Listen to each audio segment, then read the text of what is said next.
A/2 के लिए कैसे लिखूंगा, A2 प्लस और y माइनस का होल स्क्वायर।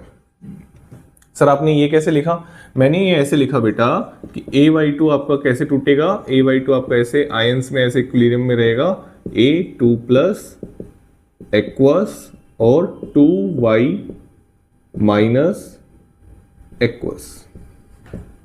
ऐसे हम इसको लिख सकते हैं, कोई दिक्कत वाली बात नहीं है, ऐसे लिख सकते हैं ना हम इसको, कोई टेंशन वाली बात नहीं है।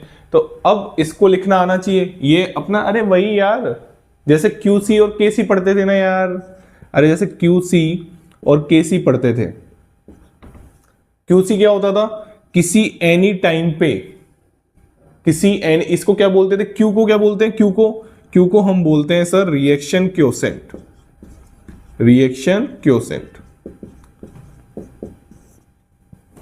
और ये क्या होता था हमारा इक्विलिब्रियम कांस्टेंट, ऐसे ही होता था ना। वैसे यहां पे ये भी क्या है, वैसे यहां पे ये भी क्या है बेटा, ये भी आपका रिएक्शन क्योसेंट है।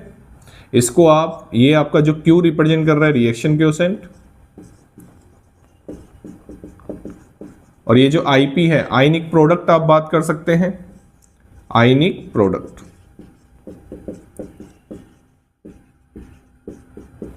अब ये जो कंसंट्रेशंस लिखी है ना आपने, ये जो कंसंट्रेशंस लिखी है, नॉट नेसेसरली